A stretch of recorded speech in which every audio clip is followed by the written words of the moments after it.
El tema que nos ocupa hoy es paradigma. Supongo que vieron los videos de Arthur Baker, Joel Arthur Baker. Bueno, en el primer video pueden observar varias cosas interesantes. El juego de las cartas, cómo sin darnos cuenta, pues caemos en ese juego porque nuestro cerebro no nos permite ver más allá muchas veces por una simple razón psicológica. No nos permite ver más allá de lo que estamos acostumbrados, ¿no? El paradigma es un modelo, simplemente un modelo que nosotros tenemos en nuestra forma de pensar y que afecta ver cosas más allá de lo que normalmente vemos. Y eso es importante en gerencia, es importante en ingeniería también, porque si no estamos adaptados a los nuevos cambios, pues simplemente nos quedamos. Como muchos ejemplos que pudieron observar en el video, se dieron cuenta de que simplemente empresas que eran muy grandes, por no haberse adaptado a los cambios de paradigma, simplemente pasaron a ser empresas con poca capacidad o incluso a llegar a desaparecer. Fíjense, predecir el futuro con acierto no estaría fácil. Predecir no estamos hablando de ambientes esotéricos, nada de eso. Predecir a nivel empresarial, a nivel de negocio, o sea, adelantarnos a las nuevas ideas, adelantarnos incluso a la competencia. Aquí tengo algunos ejemplos de por qué no es fácil predecir cosas, porque muchas veces nuestros paradigmas no nos dejan. Fíjense en estos ejemplos. Las máquinas voladoras más pesadas que el aire son imposibles. Lo dijo el presidente de la Royal Society en 1895. Refiriéndose a los aviones, evidentemente, ¿no? En ese momento estaba en boga lo que eran los globos o los dirigibles. Le llamaban a las máquinas voladoras más pesadas que el aire, a las máquinas más pesadas que el aire se le llamaban a los aviones, decían, no, eso es imposible. Fíjense que en ese caso se equivocó, ¿no? Otro ejemplo interesante, ¿quién diablos quiere oír hablar a los actores? Decía Harry Warner, de la empresa Warner Bros., una de las empresas de comunicación más grandes del mundo. Y fíjense lo que dijo, ¿quién quería oír hablar? Refiriéndose al cine mudo, cuando alguien estaba proponiendo que el cine fuese hablado. Entonces dice, bueno, ¿quién quiere escuchar a los actores? Qué equivocado estaba, ¿no? Esta serie buenísima que nos pareció. Creo que hay mercado mundial para 5 computadores. Mire quién lo dijo. Nada más que Watson, el presidente de IBM. Oye, lo que dice Watson. Y él cree que solamente hay mercado mundial para 5 computadoras. Imagínate, en el año 1940. Repito, entonces. El presidente de IBM en 1943, él pensaba que solamente había mercado para 5 computadoras en el mundo. Claro, era su imagen de las computadoras de aquel momento, que eran unas computadoras muy grandes, ¿no?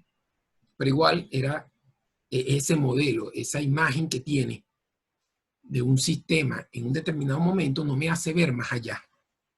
Eso es importante, incluso a nivel personal. Ustedes como ingenieros, cuando se gradúen, como profesionales, muchas veces nuestros modelos nos limitan a ir más allá de lo que queremos hacer. A veces no me planteo un negocio porque simplemente, oye, no tengo capital, o porque simplemente esa idea puede ser que no sirva. Y entonces me limito, o no, porque ya lo hacen los chinos, y me limito a hacerlo. Y a veces hay negocios donde menos te lo espera. Yo le doy un ejemplo, que es un churro, por ejemplo. Un churro es un pedazo de masa con agua y azúcar, o sea, harina, agua y azúcar, más nada. Eso es lo que es un churro, frito. ¿Cómo se venden tradicionalmente los churros?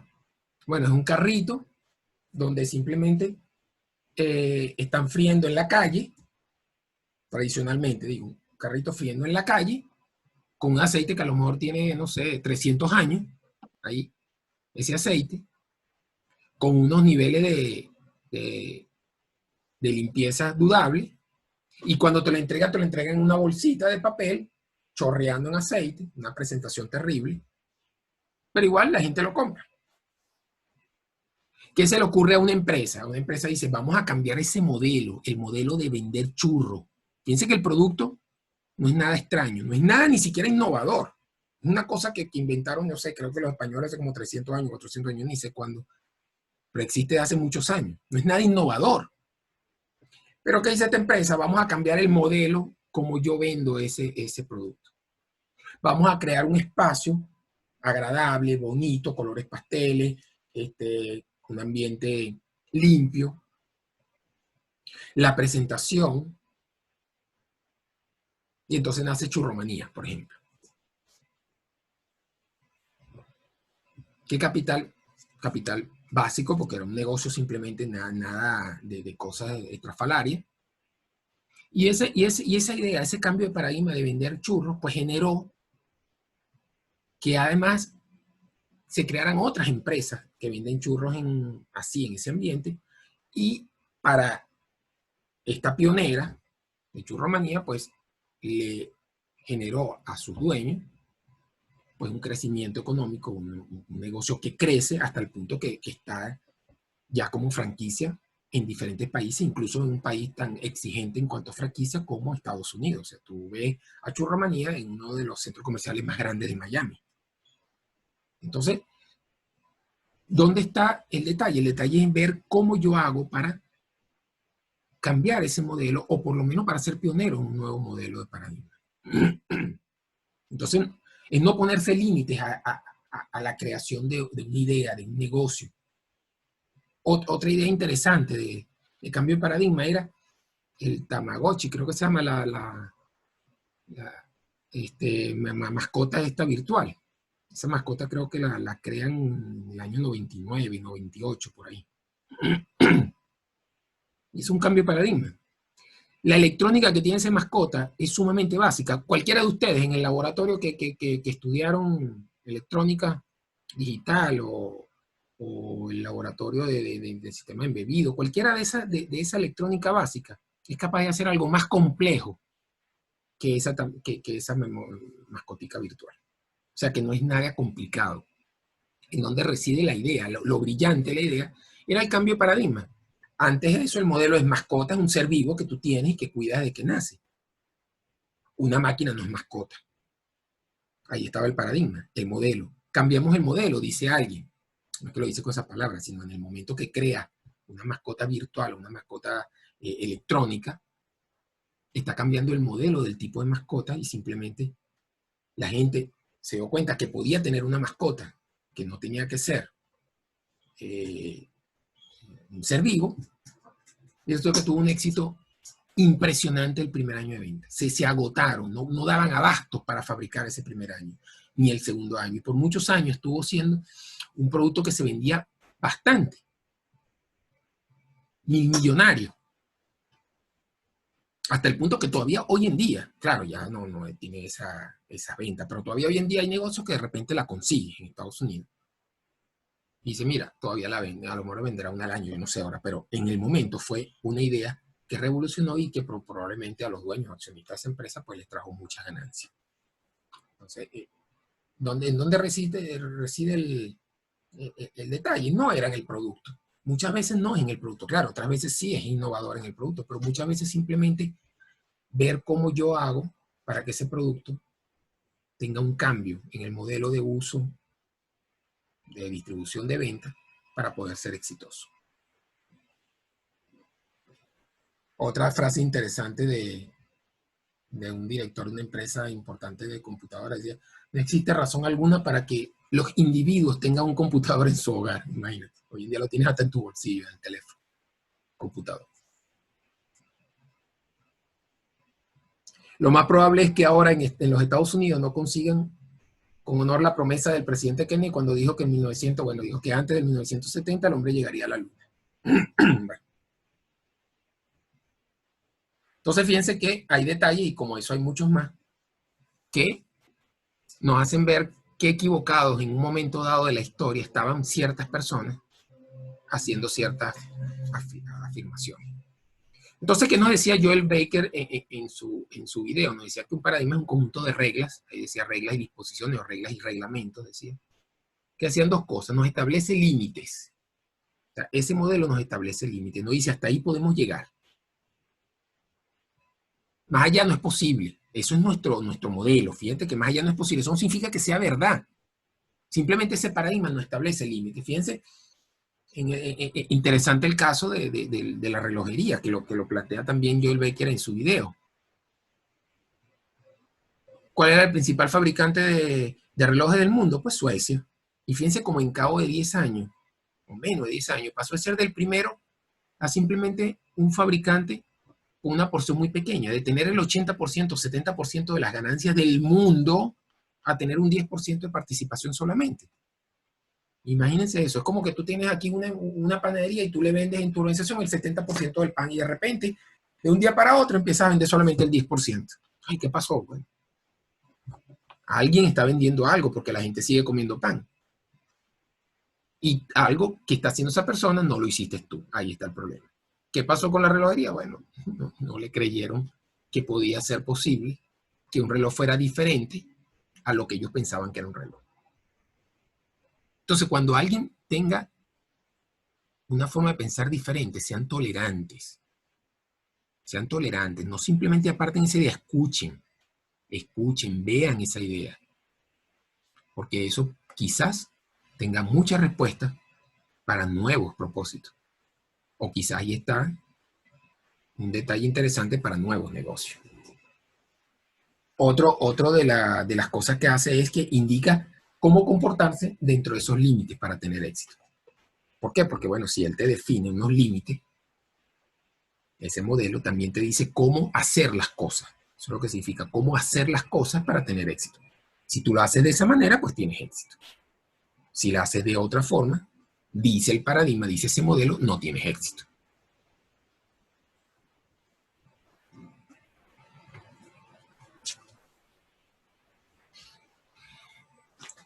Fíjense, nos encontramos en la vida diaria, nos encontramos con un conjunto de aforismos que empiezan a generarnos grandes inquietudes. Fíjense, no es imposible, existen limitaciones mentales. Eso lo escuchamos mucho, pero muchas veces lo escuchamos y no le paramos, no le hacemos mucho caso, pero lo escuchamos constantemente. O como, por ejemplo, cada quien interpreta el mundo desde su propio paradigma, o a lo mejor no usa esa palabra, porque a lo mejor más de uno no escuchó nunca esa palabra, no le había prestado atención, pero sí has escuchado porque cada quien interpreta su mundo de acuerdo a su forma de ser o de acuerdo a su forma de pensar. ¿Pero dónde radica el error? En creer que esa es la única manera de hacer o de interpretar las cosas. Si yo pienso que está bien, es válido de que yo interprete el mundo bajo mi forma de verlo, bajo mis creencias, bajo mi educación que tuve, bajo la educación familiar o formal que tuve. Pero el error no está eso, porque eso está bien. El error es pensar que solamente esa es la forma de interpretarlo. Ahí está el error. Reflexionen ustedes sobre eso. Acuérdense lo que dije al principio de este curso. No me hagan caso de nada lo que digo. Ustedes mismos van a experimentarlo con sus propias experiencias en la vida diaria. Estos son simplemente reflexiones. Entonces, creer que lo que yo pienso que está bien o que puede estar bien en un momento dado de la historia sea la única manera de interpretar esa situación, ahí está el error. Siempre estén abiertos a otras maneras. Escuchen. Ustedes cuando sean jefes, imagino más de uno será jefe, será gerente, escuchen a sus empleados. No crean que siempre ustedes tienen la razón. Cuando recién graduados creemos que sabemos todo y entran a una empresa y de repente hay un técnico que tiene 30 años. Ah, no, pero es que él es técnico, yo soy ingeniero, cuidado, tiene 30 años, a lo mejor te puede enseñar mucho, a lo mejor ve las cosas de otra forma. Recuerden, el error consiste en creer que la única manera de interpretar las cosas es el paradigma que tú tienes en tu mente. Como decía Joel Baker, que es la única forma de creer, que es la forma que es la única forma de hacer las cosas, que era la parálisis paradigmática que él planteaba. Es pensar que esa es la única forma de hacer las cosas, o que ese es el único paradigma, el único modelo de cómo se puede hacer las cosas. Y ahí está el error.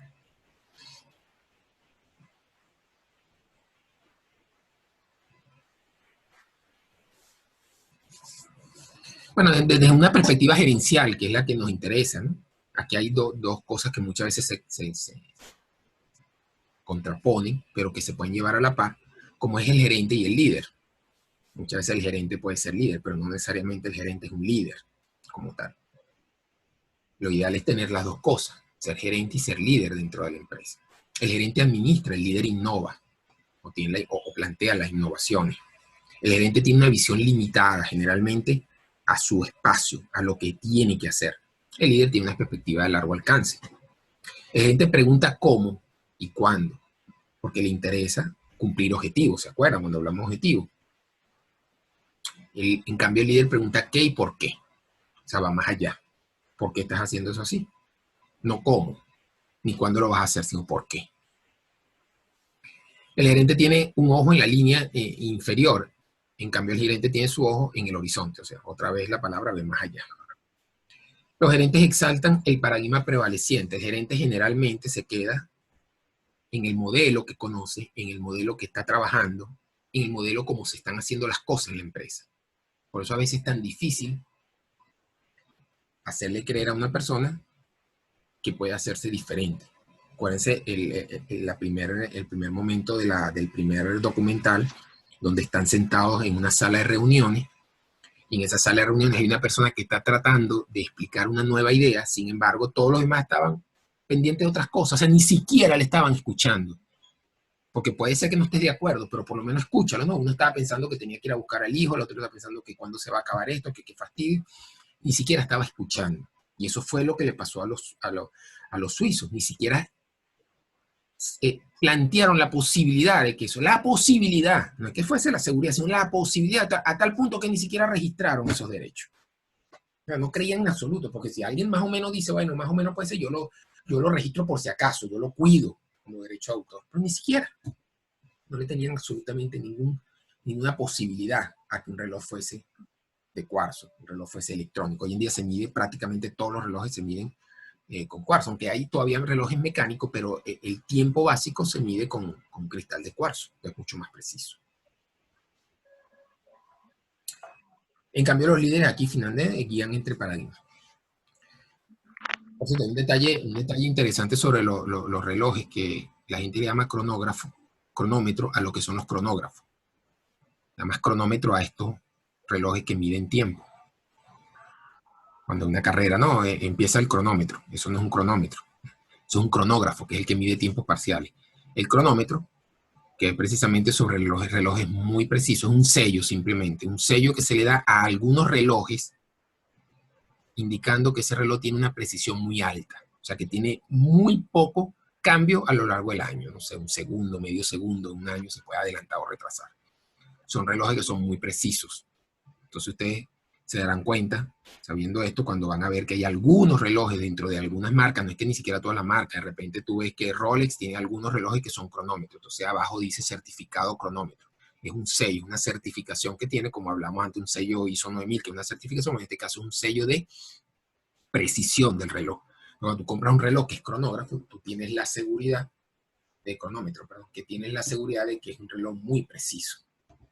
Eso era importante, era muy, muy importante, digamos, hace muchos años. Hoy en día quizás no es tan importante porque como tenemos tanto conectividad ya podemos saber la hora precisa en cualquier lugar a través de los relojes en web y cualquier cosa esa. Ahora no es tan importante, pero para algunos aspectos sigue siendo importante o era muy importante, como el caso de la navegación, porque la navegación utilizaba el reloj para saber en qué posición se encontraba un barco en un determinado momento, porque tú sabías que a través de las estrellas o del sol o de la navegación a través del sextante, pero necesitabas cuánto tiempo había transcurrido desde el meridiano cero. Entonces, ponías el reloj a la hora del meridiano cero y tú sabías entonces en qué lugar te encontrabas a través de la hora. Y el otro punto era a través de las estrellas. Entonces, si el reloj se retrasaba 5 o 10 minutos, a lo mejor eso en tu cálculo te daba 3 4 kilómetros de diferencia. Entonces te podías perder en el mar. Hoy en día con los GPS, bueno, ya no es tan importante. Entonces ya el hecho de que un reloj sea cronómetro es más una cuestión de prestigio y de joya, pues digamos, entre comillas, del reloj que tiene, más que importancia. Bueno, eso al margen, simplemente para que esa curiosidad. Entonces, le hablaba hace un rato de que tenemos que ser flexibles, tenemos que ser tolerantes con las personas que nos están proponiendo nuevas ideas. Y eso lo hablo para escuchar a los que tienes tú a tu cargo. O para escucharte a ti mismo también, eso es válido. Es tolerante con las nuevas ideas. Tolerante con las personas que sugieren esas nuevas ideas. Hay una frase que dijo Joel Barker que decía algo así como, creo que la anoté por acá, aquellos que dicen que no se puede hacer algo no deben interferir con los que lo están haciendo. Interesante eso. Si alguien te está diciendo no se puede hacer algo, bueno, está bien, pero no te metas, por lo menos no fastidies al que lo está tratando de hacer, porque a lo mejor se consigue la manera de hacerlo. Es interesante también el ejemplo de la máquina de fotocopias, ¿no?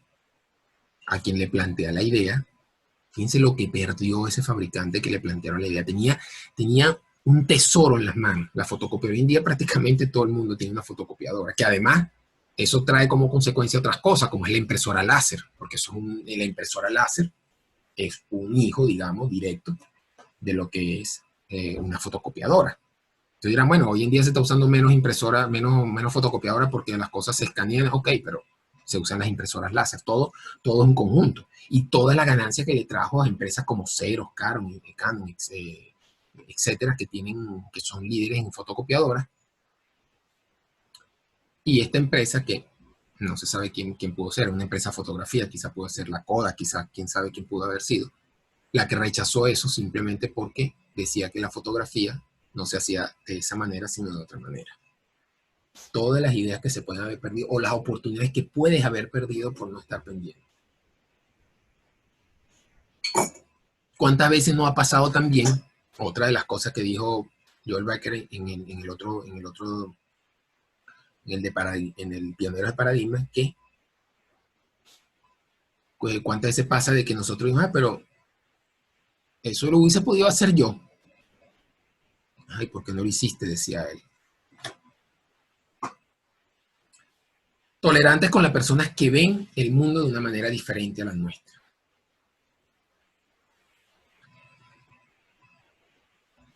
Para ser innovadores es necesario comprender cómo está formada mi visión, qué influencia tiene mi percepción.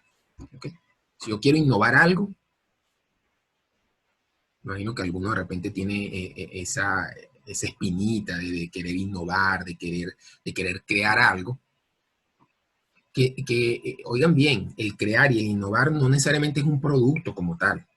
Cuidado, o sea, no piensen que los innovadores es solamente el que hace un producto nuevo y se crea una computadora revolucionaria o crea un teléfono celular revolucionario. No, a veces eres innovador simplemente en tu empresa porque tu proceso de producción es diferente o porque piensas diferente o porque aplicas una manera de motivar diferente a tus empleados y gracias a esa innovación en cuanto a la motivación que se te ocurre, a lo mejor consigue que tus empleados sean más productivos. Por ejemplo, un ejemplo que eso tenía que ver con motivación, pero que cabe acá era, había una persona, por ejemplo, que tenía un yate, yo recuerdo, tenía un yate, era dueño de una empresa, su empresa tenía como 10 trabajadores, 12 trabajadores más o menos.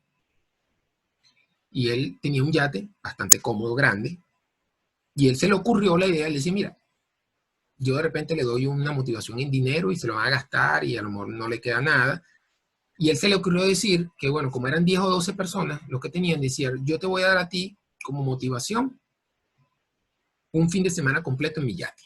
Para ti, tu familia y tus hijos. O sea, ese día, ese yate era un yate grande que tenía su marino, su capitán, el que lo manejaba y todo. Y simplemente, él no le importaba, él no lo usaba todos los fines de semana. Él tenía solamente con que un fin de semana al mes se lo prestaba a esa familia y después tenía 3 semanas. Se le ocurrió hacer eso, el yate estaba parado ahí y lo hizo.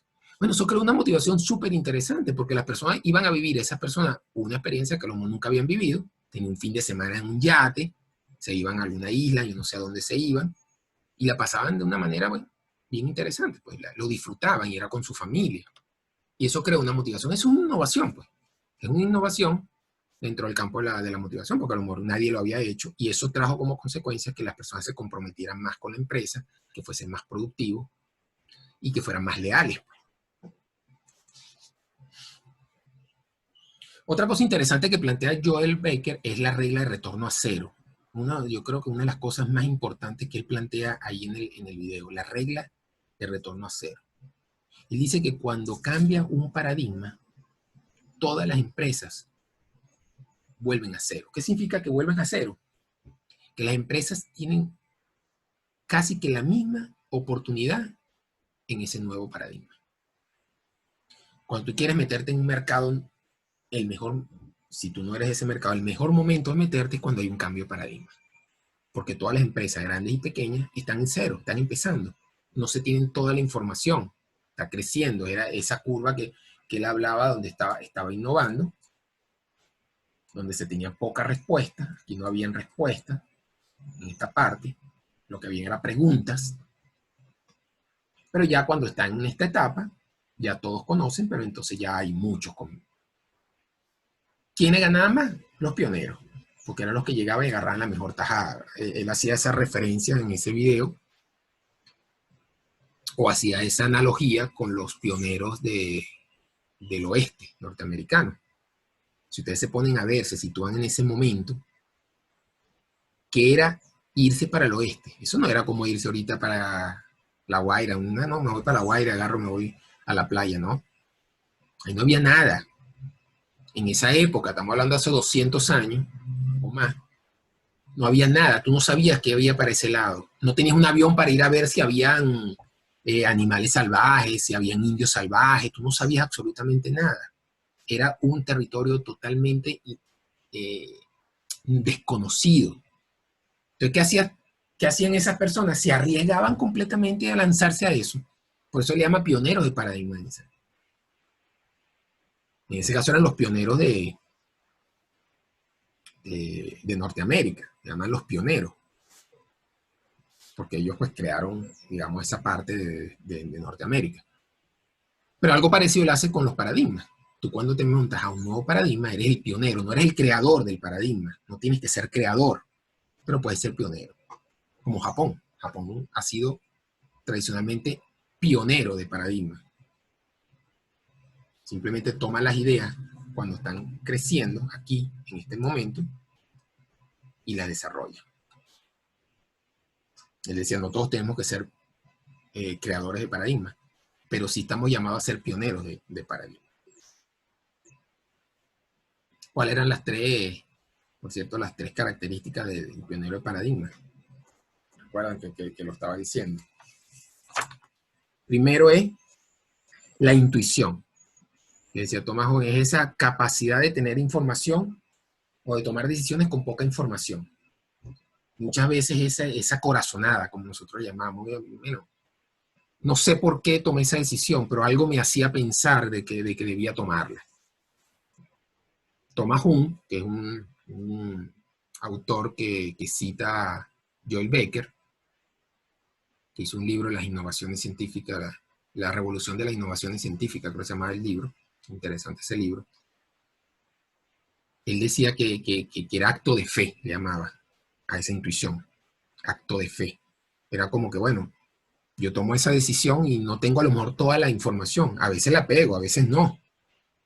Pero ahí es donde está el riesgo, pues, donde está lo que un empresario muchas veces, el empresario se arriesga. Entonces, la primera es esa característica que es muy importante, la intuición, es la capacidad de tomar decisiones con poca información. La segunda era el coraje. No solamente tomar decisiones, sino además ponerla en marcha.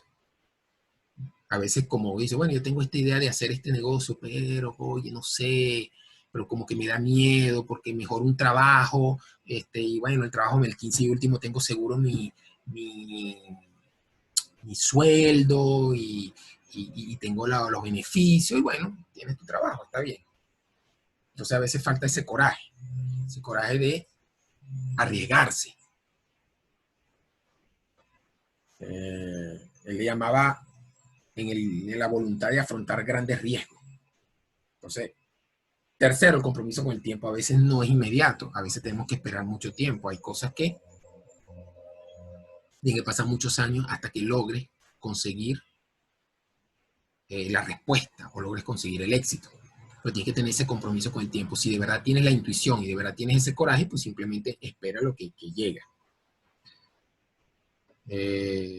Una empresa, no me acuerdo ahorita el nombre de esa empresa, pues tenía una mina, o había comprado una mina de oro en Norteamérica, y empezó a excavar, y pasaron años y excavaba y excavaba y excavaba y no conseguía el oro. Sin embargo, pues todos los estudios le decían que sí había oro, pero no conseguía y nada, y seguía y nada, hasta que al final, bueno, se cansó y vendió la mina.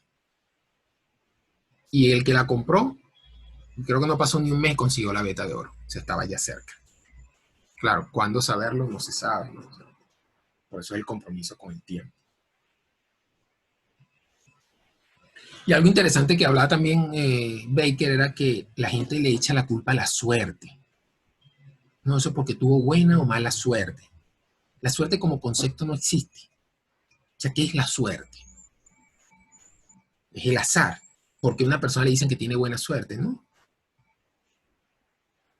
Como decía el creador de Cosmos, el original, Carl Sagan, de la serie Cosmos. Ahora hay una nueva que es un refrito, es una copia o una actualización de la anterior, hecha por, creo que es un alumno, fue alumno de Carl Sagan. Bueno, Carl Sagan, que es el creador original de la serie de Cosmos, él dijo una vez una frase: yo tenía muy mala suerte, tenía un carro y me dejaba accidentado a cada rato, caía y salía y el carro se apagaba, y bueno, qué mala suerte tenía yo. Fui a un concesionario de carro, me compré un carro nuevo y ahora tengo buena suerte. Eso es una ironía, evidentemente. Lo que él quería dar a entender eso era que la suerte como tal, como concepto, no existe. Que simplemente la suerte es eh, es algo así como la razón que tú le das a algo que hiciste bien, es como la justificación de algo que hiciste como debías hacerlo, simplemente tuviste la suerte. Entonces él irónicamente decía eso: bueno, tenías mala suerte porque tenías algo que no era adecuado.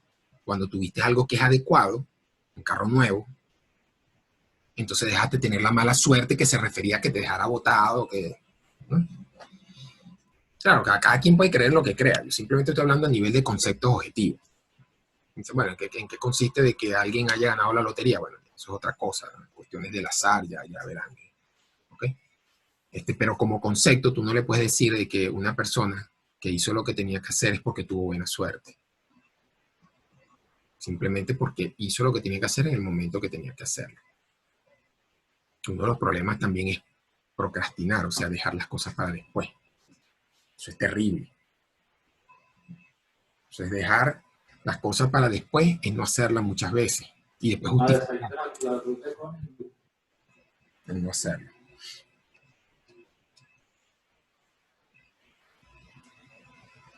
Fíjense, hay un detalle interesante ahí del el vehículo no me acuerdo de la que universidad se refería, pero el vehículo que era capaz de hacer un gran kilometraje con muy poco combustible. Y fíjense que los que estudiaban precisamente la parte mecánica eran los que le ponían el límite, le decían que eso era imposible de hacer, ese vehículo. ¿Y por qué si eran los especialistas en esa área pensaban que era imposible? Porque precisamente tenían tan metidos los modelos de la mecánica que le limitaban a ir más allá. En cambio, el que no tiene nada que ver con eso, simplemente no tiene un límite, porque si yo no tengo nada que ver, yo no sé que hay un límite. A lo mejor existe, pero yo no lo conozco. Al no conocer, pienso más allá, ahí está el detalle. Y simplemente lo logré hacer. Y ahí se creó ese vehículo. Bueno, tiene sus limitaciones y todo, pero a fin de cuentas lo que él quería dar a entender era que una persona que no tenía nada que ver con eso, pues lo logra.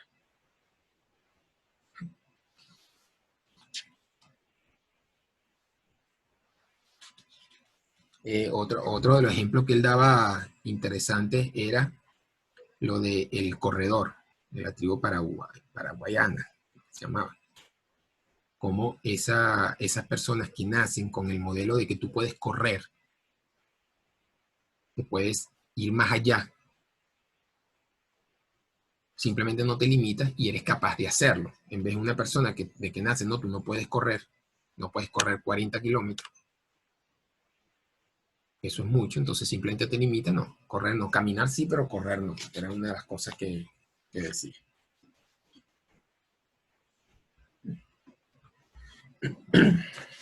Se va a caer, volvemos ahorita a la...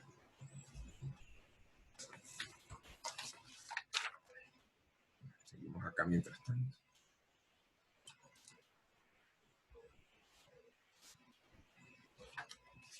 Bueno, en tiempos de crisis, la gente espera o se exige grandes cambios.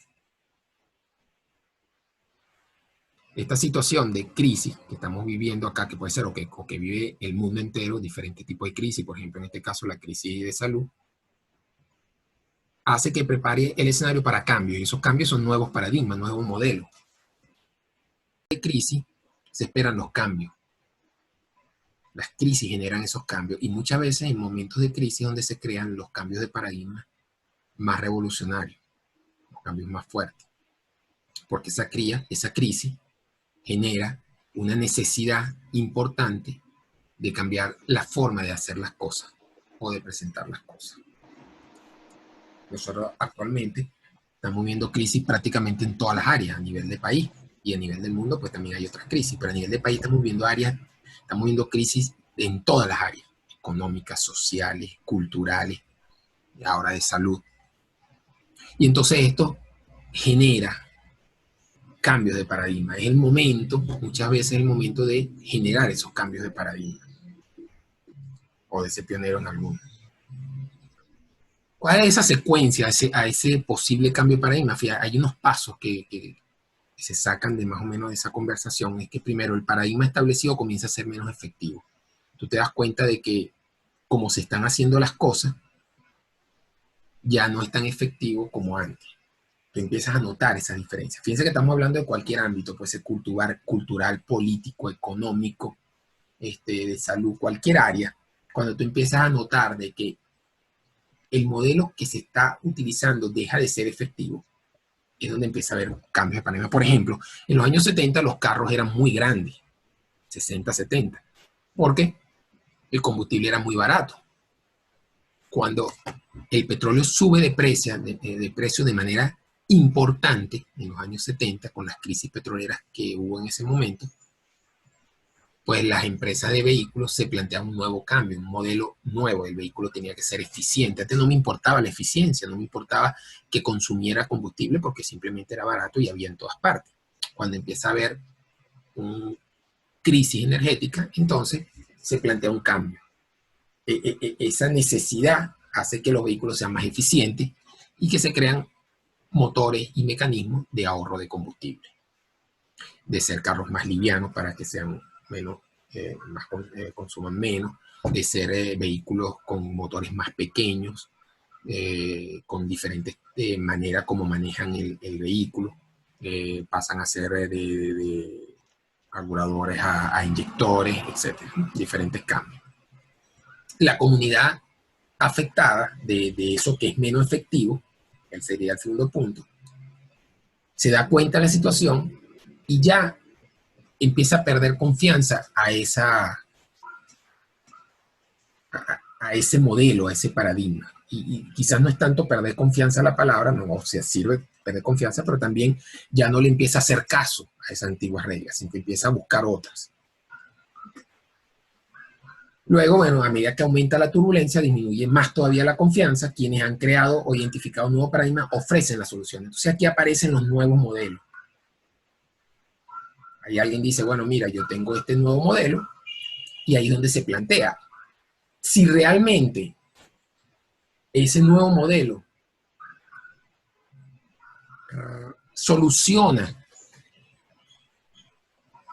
esa confianza vista antes, entonces ese modelo puede ser el nuevo paradigma o modelo.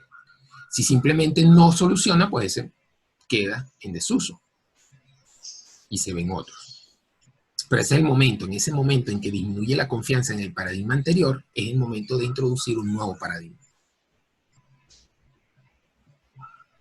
Con ese nuevo paradigma, la tensión aumenta, porque es como echarle más leña al fuego, ¿verdad? Si están perdiendo confianza en uno viejo y aparece uno nuevo, es como para debilitar más al viejo. Entonces se crea más tensión todavía o más conflicto con los antiguos paradigmas.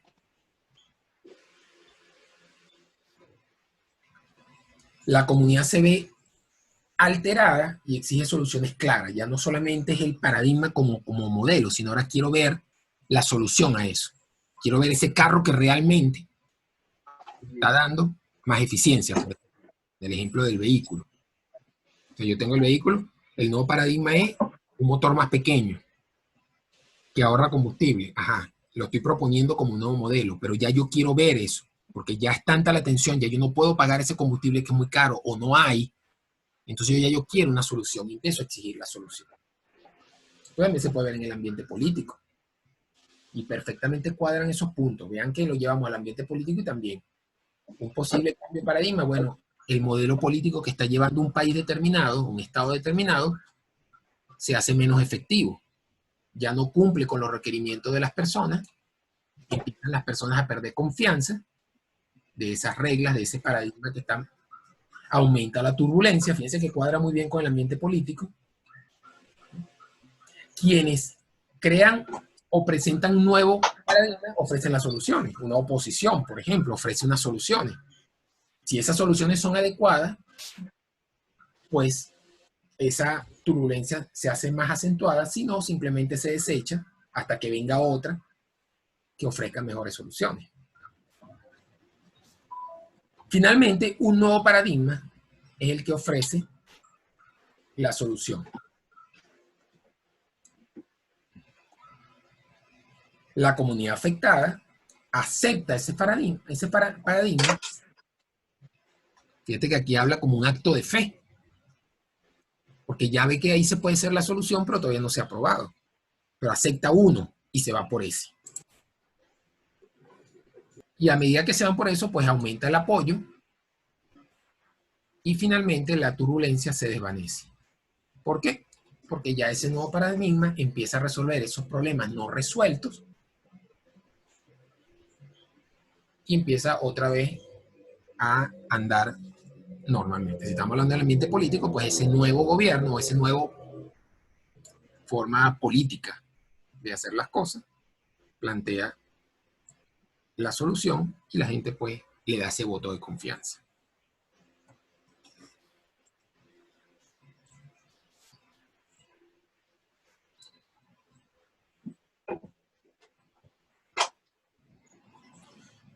Entonces, finalmente, la comunidad afectada se siente cada vez más satisfecha con el nuevo paradigma y en ese momento el grado de tolerancia a las nuevas ideas sube dramáticamente y se completa el ciclo. Ahí empiezan a aparecer las nuevas ideas, nuevos inventos sobre ese paradigma y se empieza a desarrollar y empieza a ser el paradigma. Y otra vez empieza a verse como la única forma de hacer las cosas. Que cierro el ciclo.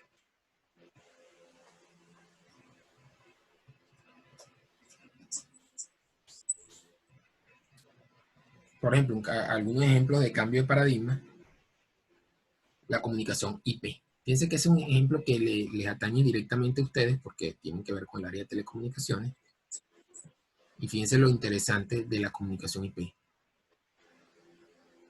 ¿Qué es la comunicación IP? Pues simplemente mandar sonidos a través de una red. Sonidos del habla, por ejemplo, teléfono IP. A través de una red. Pero la red existe desde hace muchos años.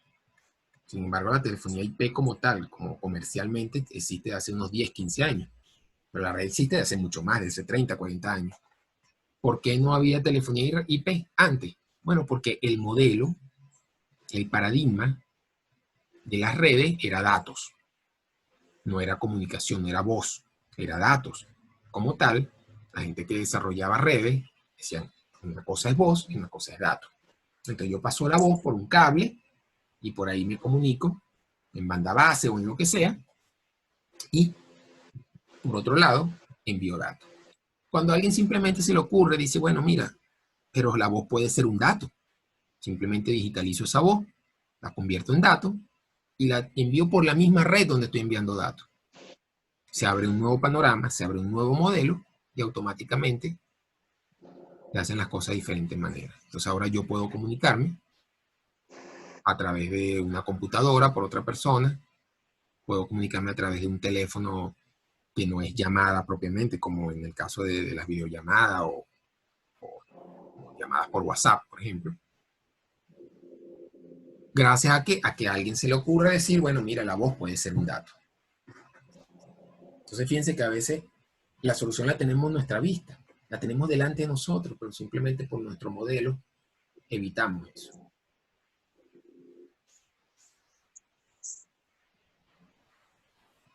La banca, hay un ejemplo también, ese sí es más viejo, pero es interesante también, es la banca electrónica. O sea, más viejo porque tiene más años que se usa, pero era que antes el banco era, bueno, el banco es el lugar donde yo tenía que ir a sacar el dinero.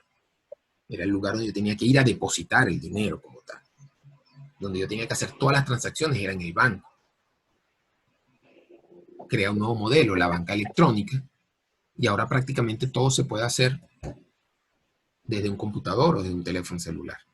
Es un nuevo modelo de hacer las cosas. ¿Qué hace eso? Bueno, hace que el banco disminuya su costo, menos gente en un banco, y solamente voy al banco lo estrictamente necesario. Si yo necesito realmente efectivo, dinero en efectivo, que prácticamente no se necesita mucho, pero en una sociedad común y corriente prácticamente no se necesita el efectivo, no se puede hacer por transacciones electrónicas, pero si yo necesito realmente efectivo, entonces que yo tengo que ir para el banco, si necesito llevar algún tipo de, no sé, porque ni siquiera los documentos muchas veces ya se pueden enviar, ¿no? Hay un comentario.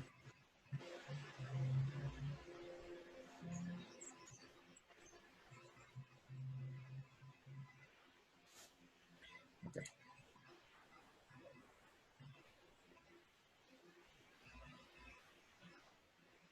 Otro ejemplo es la fibra óptica. La fibra óptica también es un cambio de un modelo de cómo transmitir información, porque antes la información la transmitíamos por medios eléctricos, y luego cambia el modelo y dice, bueno, también la luz puede transmitir información, y entonces se crea un nuevo modelo de transmisión a través de las fibras ópticas, y eso me crea que mayores anchos de banda, más velocidad, etc.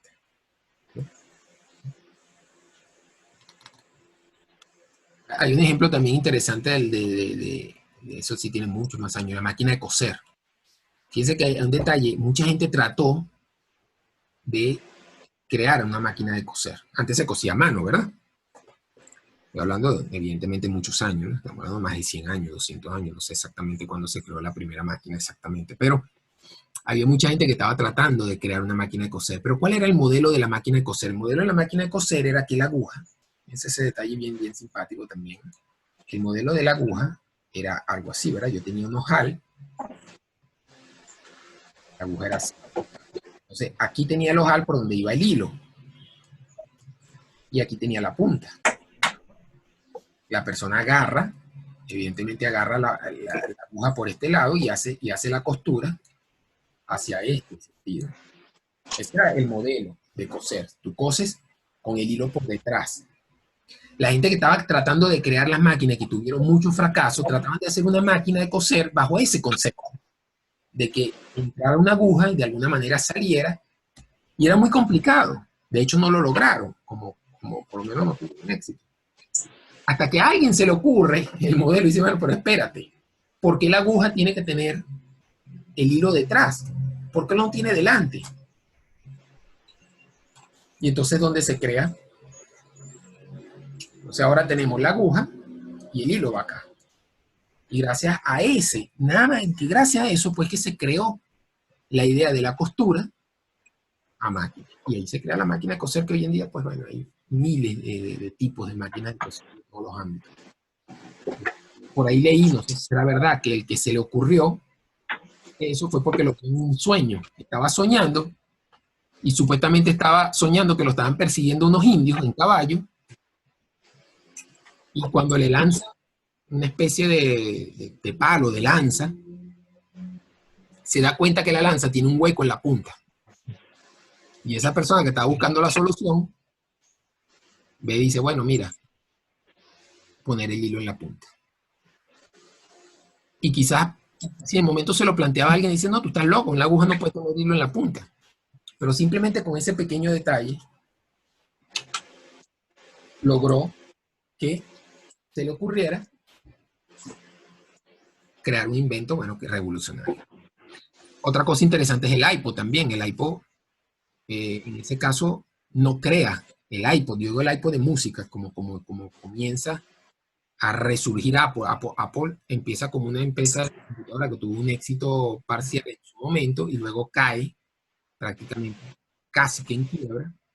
Y luego con el iPod pues retoma otra vez y vuelve a tener mucha importancia. Pero el iPod como tal, el concepto del MP3 de guardar la información no lo crea Apple, ya eso existía.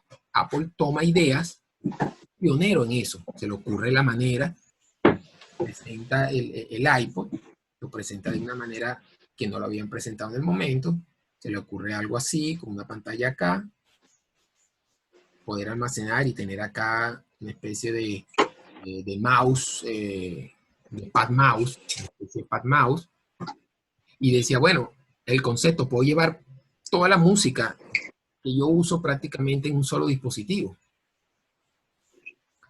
Y agarra esa idea del MP3 y al desarrollarla pues tuvo éxito también y se resurgió y bueno, de ahí el teléfono y todo, todas las demás cosas que hace que hoy en día Apple pues tenga todo el éxito que tiene.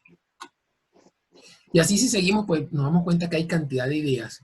Lo importante es estudiar la historia de toda esa cantidad de ideas que han hecho que un modelo se caiga para darle paso a otro modelo. Y eso hace que muchas veces empresas nuevas salgan a ser empresas sumamente grandes y exitosas y empresas muy grandes pues pasan a ser